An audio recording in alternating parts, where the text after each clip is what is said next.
All right, so you guys have sent in a ton of stuff on Trump's decision to revoke TPS, that's temporary protected status, for a ton of Venezuelans here in the U.S. Definitely seems like a controversial move with some pretty huge implications. Yeah, absolutely. It's a lot bigger than just immigration. It kind of touches on everything from U.S. foreign policy to, like, the everyday lives of hundreds of thousands of people. Yeah, Wow. wow. And one of the things that really stood out to me was how this decision could actually backfire economically. Oh, yeah, definitely. There's a lot to unpack there.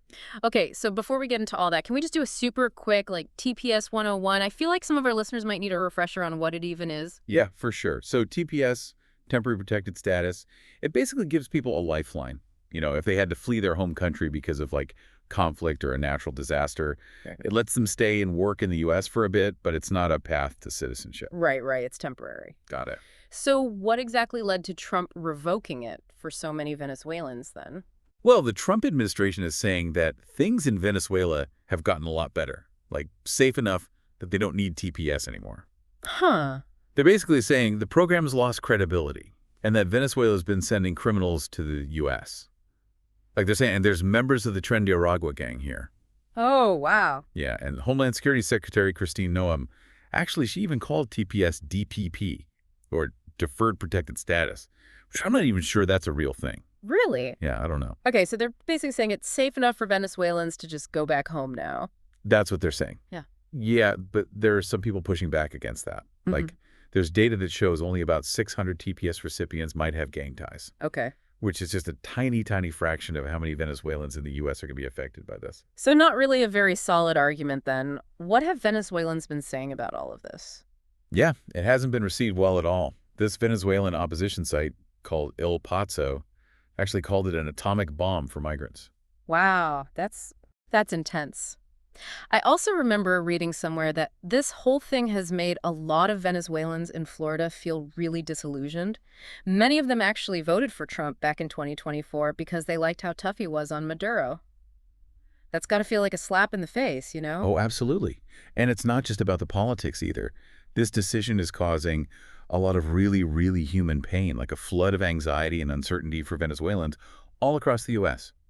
We're seeing stories about families that are terrified of being separated, people who are losing their jobs because they're too scared to even leave their houses in case ICE comes knocking. Jeez, that's just Yeah. awful. So just how many people are we talking about here? Well, over 300,000 could be deported within 60 days if this actually goes through. Oh my God. And then there's another group, about 250,000, who are set to lose TPS in September 2025. Right, so there's like two different timelines for when people are losing their TPS. Why is that? It depends on when they got TPS in the first place. And this isn't even the first time that Trump's gone after TPS either. Remember back in his first term, he tried to do the same thing with Salvadorans and Haitians? Oh, yeah, I remember that. So what happens to those 300,000 people who are set to lose TPS right away? Are they all going to get reported? It's a really big possibility. Hmm. There's just so much fear and confusion right now. Everyone's trying to figure out what to do. We're hearing from people like Jose Maria Ramirez. He's been talking about just how panicked and desperate the whole community feels. People are asking, what am I going to do? Is there anything I could do to stay here? It's really tough. Yeah, absolutely. And there are kids who were born in the U.S. who are getting caught up in this whole mess too, right? Oh, yeah, for sure.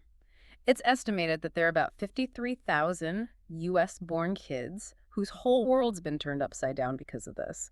Their parents are their primary caregivers, and now they're facing the possibility of being ripped apart. It's just... Man, it's hard to even imagine what these families are going through. It really is. And then on top of all of that, there's the potential economic fallout too. Like, construction companies are already saying that their workers are missing work because they're afraid of getting caught in an ICE raid. Wow, yeah, I can definitely see that happening. And some experts are worried that deporting this many Venezuelans could actually make the labor shortage in the U.S. even worse. We're already in a tight labor market. Businesses are already struggling to find people to fill jobs. So this whole thing could actually hurt the U.S. economy. It really could. These Venezuelans, they're hardworking people. They contribute to the economy. Taking them out of the workforce, well, it could have a ripple effect on tons of industries. And that could mean higher prices for everyone. It almost seems like this decision is a lose-lose situation for everyone involved. Yeah, it kind of does. Right. The economic side of this is a lot more complicated than people realize. Yeah, I think we need to dive into that a bit more. What kind of industries are going to be hit hardest by this? Well, construction is one of the biggest ones. Yeah. We're already seeing that play out with all those workers missing work because they're afraid of ICE. And it's not just construction either. Agriculture depends a lot on immigrant labor. And then you have all the service industries like restaurants and hotels. They could be in trouble too. So this is a potential problem that could affect a lot of different businesses. Exactly. And here's the real kicker. This whole thing could actually make Venezuela's economy stronger. Think about it. All of that skilled labor, all of those entrepreneurs being forced to go back to a country that's been struggling for years. That's a really good point. I hadn't thought of it like that. It's one of those unintended consequences that we really have to think about. Yeah. When you upend the lives of so many people, the ripple effects can be unpredictable and really widespread. Okay, so we've talked about how this could affect the economy, but what about the politics? There's got to be a ton of people talking about this decision, right? Oh yeah, tons. And this is where things get really, really complicated. Even within the Republican Party, there's a lot of disagreement about this whole thing. Like, you've got Congresswoman Maria Elvira Salazar. She's been really outspoken about all this. She said, and I quote, "Temporary protected status exists to protect people from an immediate danger in their home country. Venezuela's dictator, Nicolas Maduro, jails, beats, rapes, and kills anyone who speaks against him." So wait, she agrees that Venezuela is dangerous, but she still thinks it's okay to send people back there. It does seem kind of contradictory, right? But she says that Trump is the only one who can actually fix the situation, even though he's the one who's taking away TPS. Oh, okay. It's complicated. That's interesting logic. What does she think about all of the stuff Trump's been saying about Maduro, taking a hard line and everything? Oh, she's totally on board with it. She thinks Maduro is the root of the problem, and she believes that all the pressure Trump's been putting on him is the only way things are ever going to change in Venezuela. So basically she's saying that Venezuelans have to go back to a dangerous place so that the dangerous place can get better. I guess that's what she's saying. It really shows you just how messed up the politics around all of this are. You have people like Salazar saying that sending Venezuelans back is actually the best way to keep them safe from Maduro. And then you have other people who are just horrified by the whole idea of sending anyone back to that kind of danger. It seems like what's happening in Venezuela and what the politicians are saying about it are two totally different things. Exactly. And that disconnect is fueling a lot of the debate and tension around this decision. It's definitely a tough situation. Okay, so we've covered a lot of ground here. What are some of the other important things we need to keep in mind as we dig deeper into this? Well, one of the big ones is the whole international law angle. The U.S. has certain responsibilities under international law when it comes to refugees who are running from disasters or persecution. Right, and this is where that whole Hurricane Mitch thing comes in, right? That's why Hondurans got TPS in the first place. It's exactly. Hurricane Mitch was devastating. And the U.S., along with a bunch of other countries, we had a responsibility to help those people who lost everything. The question is, how does that responsibility apply to Venezuela? That's a really good question. So as we move forward, I think we really need to look at how this decision lines up with international law and all the precedents that have already been set. Definitely. And we can't forget about the human side of all of this. We're talking about hundreds of thousands of real people whose lives have been totally turned upside down. We need to understand their stories, their fears, and what they hope for the future. Absolutely. I agree. Their voices need to be heard. And I think it's important to look at this whole thing in the context of all of U.S. immigration policy. Is this just a one-off thing, or is it part of a bigger trend? Yeah, that's a really important question to ask. We have to figure out if this means the U.S. is changing how it treats all TPS holders. There's definitely a lot more to talk about here. Definitely. This is a really complicated situation, lots of layers to peel back. It's going to take a lot of thinking to really understand everything that this decision means. So when we look at this international law angle, it's important to remember that the U.S. has, historically been a leader when it comes to giving refuge to people who are fleeing, persecution. Right. Like the Statue of Liberty and that whole give me your tired, you're poor thing. But where do we draw the line? How do we balance offering help to those in need with, taking care of our own national interests? That's the million-dollar question, right? It's something people have been arguing about for, I don't know, centuries, I guess. There's no easy answer. But looking at how similar situations have been handled in the past, maybe that can give us some clues. Okay, so are there any legal precedents that we can look at here? Yeah, there are a few. For example, there's this thing called the 1951 Refugee Convention and then the 1967 Protocol. It basically defines who's considered a refugee, Hmm. and it outlines all of their rights, including the right to not be sent back to a country where their life or their freedom is at risk. Okay, got it. But does that automatically apply to everyone with TPS? Not necessarily. TPS is a totally separate program. Hmm. But some people are arguing that sending Venezuelans back to a place that's obviously dangerous, like that could violate what's called non-refoulement, which is a really important part of international refugee law. Non-refoulement. Yeah. That's a mouthful. Can you break that down for us? Sure, sure. It basically means that a country can't send someone back to a place where they're going to be persecuted or hurt, like seriously hurt. It's a core principle of international law, and it's something that the U.S. has always upheld. Okay, so even though TPS isn't technically like refugee status, there's still a legal argument that deporting these Venezuelans could go against international law. Exactly. And that's something that a lot of human rights organizations and legal experts are really going after. They're saying that things in Venezuela are so bad that sending people back would be breaking the U.S.'s international obligations. I see, I see. So it's not just about following the rules, it's about, doing what's morally right, too. Exactly. And it's also worth mentioning that TPS itself doesn't give people a way to stay in the U.S. permanently. Hmm. So you have people who have been living and working in the U.S. legally under TPS for years, I mean, sometimes decades, and all of a sudden they're stuck. They don't know what to do. Man, that's got to be so scary to like build a life here, have kids, contribute to your community, and then all of a sudden, bam, you might have to leave it all behind. That's just... It's incredibly disruptive. It's emotionally draining. Mhm. The advocacy director for Amnesty International USA, she actually said that the Trump administration is basically forcing people who have been here legally for years, along with their kids who were born in the U.S., they're forcing them into hiding. Wow, that's a powerful statement. It seems like the administration is trying to have it both ways. They're saying that Venezuela is safe enough to send people back, but then they're also saying that Venezuela is sending criminals and gang members here. It just doesn't add up. It does seem contradictory, right? It's hard to figure out what their real motivation is here. Yeah, exactly. Like, are they actually worried about security threats, or is this just another way to crack down on immigration? That's a really good question, Yeah. and it's something we should definitely explore more. Let's look at how the media has been covering this whole thing and see how different outlets are framing the situation. Yeah, that's a good idea. I feel like the media plays a huge role in how people see this whole issue. Oh, absolutely. Hmm. The media has a lot of power. They can choose which voices to amplify, which parts of the story to focus on, and that can really influence how the public understands and reacts to this whole thing. So what are we seeing in the media then? Are there any common themes or storylines that are popping up? Yeah, definitely. There are a lot of different opinions and viewpoints out there, but there are some patterns that we're starting to see. Like the Indian Express, they're focusing on the immediate effects of TPS being revoked. They're highlighting how shocked and angry people in Venezuelan communities are. They actually even use the word bombshell to describe Trump's decision. Wow, Yeah. that's intense. It really makes you realize how much chaos and fear this decision has caused. It does. And it's interesting how they're contrasting the release of those 6 Americans who are being held in Venezuela with the fact that hundreds of thousands of Venezuelans could be deported from the U.S. It makes you wonder what the real goals are behind all of this.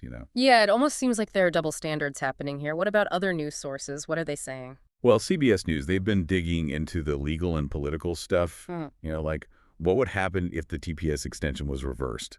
They've been doing some pretty in-depth reporting on the Trump administration's immigration policies, and they're pointing out that this is all part of a bigger crackdown on immigration, both legal and illegal.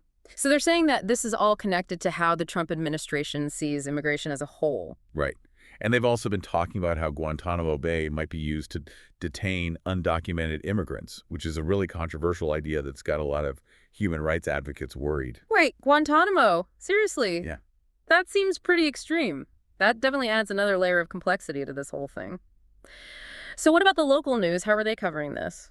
CBS Miami, they've been focusing on how this is affecting the Venezuelan American community in South Florida. They've been sharing a lot of personal stories about the uncertainty and anxiety that people are dealing with. It really captures the human cost of this decision. It's so important to remember that this isn't just some abstract political debate.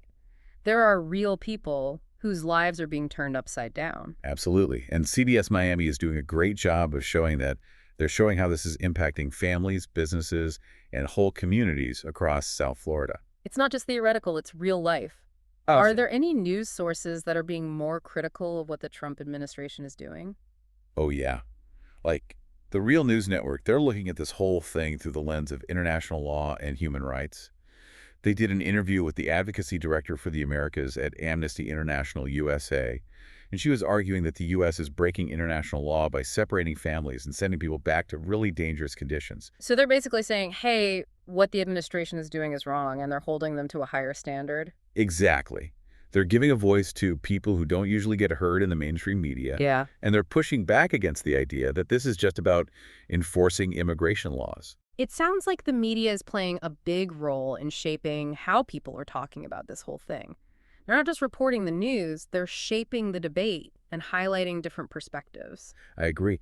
And one thing that the media's been really focusing on is the whole economic side of this story. Right. I've been seeing a lot about how this could lead to labor shortages, especially in industries that depend on Venezuelan workers. Exactly. A lot of sources are pointing out that Trump's economic policies might actually be hurting the U.S. economy in the long run, if all these deportations lead to higher prices and stuff. Yeah, it's like one thing leads to another, and then suddenly the whole economy is in trouble. Yeah, like a domino effect. And this isn't just a theory either. We're already seeing construction companies complaining that their workers are too scared to come to work because of ICE. If this keeps happening, it's going to have a real impact on how much stuff gets done and how much it costs to do it. So this whole thing could actually backfire on the U.S. economy, especially if it makes the labor shortage worse. Yeah, for sure. And a lot of economists and business leaders are starting to get really worried about it. So the impact on the economy is pretty serious. But it's also important to remember that this is about more than just money. It's about human rights, too. We're talking about people's lives, their families, their hopes and dreams. Absolutely. Yeah. We can't forget about that. We have to remember that behind all the political stuff and the numbers, there are real people whose lives are being totally disrupted. We're talking about families that might be torn apart, kids who are growing up scared, and people who have been contributing to American society for years who now have no idea what their future holds. It's heartbreaking. And it really shows you how decisions that are made in Washington can have huge consequences for people all over the country. We've been talking a lot about the Venezuelan community, but I'm wondering, how is this decision affecting other immigrants in the U.S.? Are other immigrant groups feeling scared and uncertain too? Yeah, definitely. The sources we've been looking at suggest that immigrants in general are feeling more anxious, even those who are here legally. It feels like the rules are always changing, and no one knows who might be next. It's like that feeling when you know something bad is going to happen, but you don't know when or where. It can be paralyzing. Exactly. Yeah. And that fear can make people isolate themselves. It can prevent them from getting health care, reporting crimes, or even just, going about their day without being constantly worried. It creates a climate of fear and distrust, which isn't good for anyone. Yeah, I agree. And all the rhetoric that's coming from the Trump administration and their supporters, it's just making things worse. It's like that same old story, isn't it? Painting immigrants as criminals and threats to national security. It's really unfortunate. And it's dangerous, too, because those kinds of narratives can have really serious consequences. It dehumanizes entire groups of people, and it makes discrimination and violence more likely. It's a reminder that words matter. The way we talk about immigrating can really affect people's lives. That's so true. It's important to speak out against that kind of harmful language and to oppose any policies that are based on fear and prejudice. So what are people doing to fight back against this decision? How are they advocating for a more humane approach to immigration? Well, there's a lot of activism happening, like at the grassroots level. We're seeing protests and demonstrations all over the country. People are demanding that TPS be protected, and they're calling for a path to citizenship for people who have been living and working here for years. It's inspiring to see people coming together like that, standing up for what they believe in. Absolutely. And it's not just protests and stuff. There are also legal challenges happening. Lawyers and advocacy groups are arguing that what the Trump administration is doing is unconstitutional and violates international law. So there are a lot of different ways that people are pushing back against this decision. Exactly. And it's important to point out that this isn't just a Democrat versus Republican thing.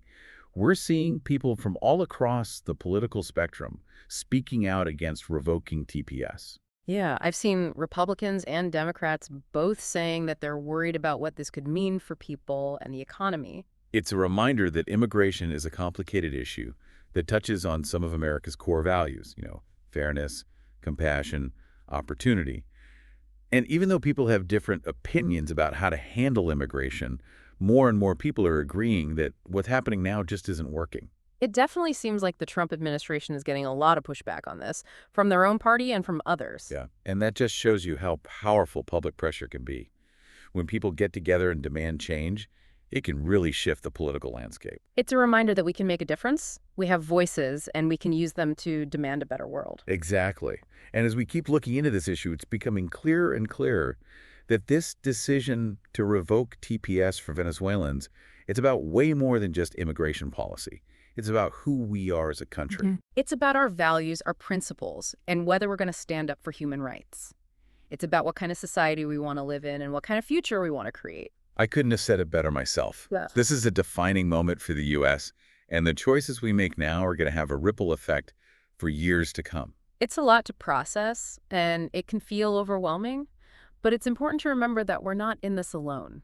There are so many people and organizations out there working hard to make things better, to help the most vulnerable, and to build a more just and compassionate world. You're absolutely right.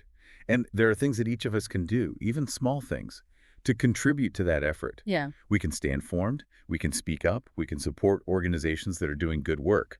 We can vote for leaders who actually share our values. You can choose hope over fear, empathy over indifference, and action over complacency. We can choose to be part of the solution. Well said. And as we continue to explore this issue, let's take a look at how this is all playing out on a global scale.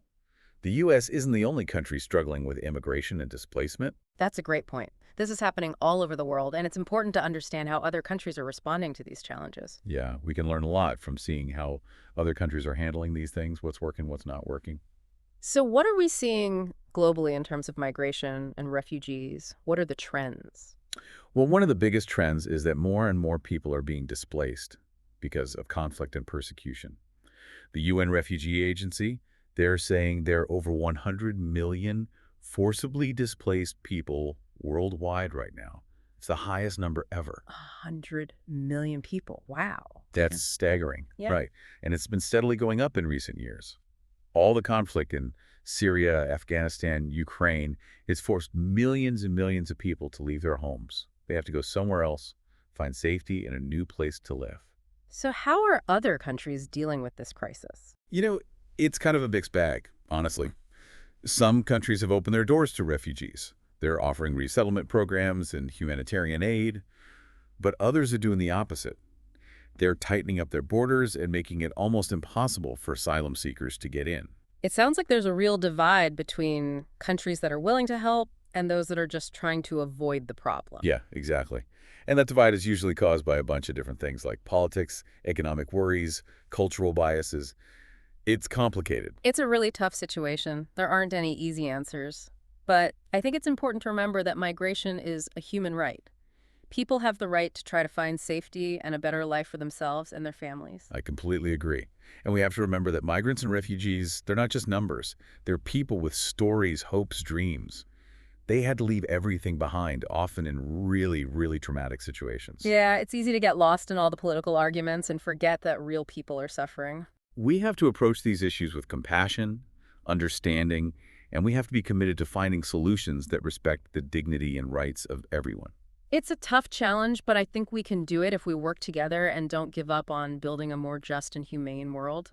I'm optimistic too. There's a lot of work to do, but there's also a lot of hope out there. There are so many amazing people and organizations that are fighting for a better world, and I believe that in the end, they're going to win. That's a great note to end on. Thanks for walking us through all of this. It's been really eye-opening. My pleasure. And remember, this conversation isn't over. Stay informed, stay engaged, and keep using your voice to make the world a better place. So we talked about the legal stuff and like the morality of taking away TPS for Venezuelans. But what about the bigger picture? Like, how does this fit in with what's happening around the world with migration and refugees? That's a really important question, yeah. The world is dealing with a crazy amount of displacement right now. There are millions of people who have had to leave their homes because of conflict, persecution, or even climate change. Yeah. The situation with Venezuela is just one part of a much bigger problem. It's easy to feel overwhelmed by it all, But I think it's really important to remember that every single one of those statistics is a real person with a real story. Absolutely. We're talking about real people with families, with dreams, with goals. They're not just numbers. They deserve our compassion and our support. And it seems like the way the world is responding to all of this is pretty mixed. Some countries are being really welcoming and offering refuge, while others are closing their borders and turning people away. Yeah, that's true. We're seeing very different approaches. Some countries are focusing on being humanitarian, while others are more concerned with their own national interests and security. It makes you wonder what makes some countries more open to helping than others. Is it just about resources, or is there something more to it, like deeper cultural or political stuff? It's complicated, for sure. Economics definitely play a role. Countries worry about how taking in refugees will affect things like social services and the job market. But there's also this deeper level of cultural and political anxiety that comes into play a lot of times. It often comes from xenophobia and fear of anything that's different. We've definitely seen that here in the U.S. The way people talk about immigration can be really divisive and dehumanizing. It's true. And that kind of rhetoric can have real consequences. It can lead to discrimination, prejudice, even violence. We have to remember that words have power. The way we talk about these things really affects how people see them and how we deal with them as a society. I think it's about creating a society that's more welcoming, where everyone feels valued and respected no matter where they come from or what their background is. I agree. And it's about recognizing how much immigrants and refugees contribute to our communities and our economy. They bring so much to our cultures, new perspectives, and they often fill jobs that are really important. So how do we bridge this gap? How do we move away from fear and division and towards compassion and understanding? It's hard, but I think it starts with education and empathy.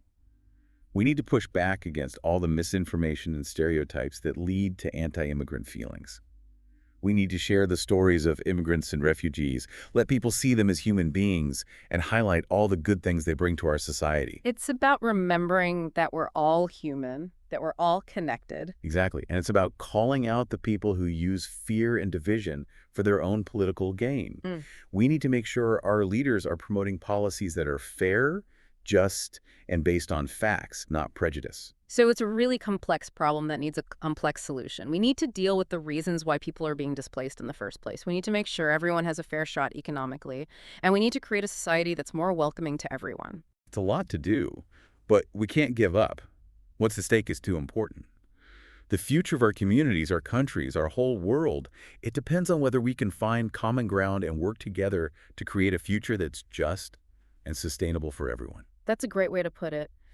So as we wrap up this deep dive, I'm curious what you think the future holds for people with TPS, not just Venezuelans, but everyone. Is there any reason to be optimistic? It's hard to say for sure.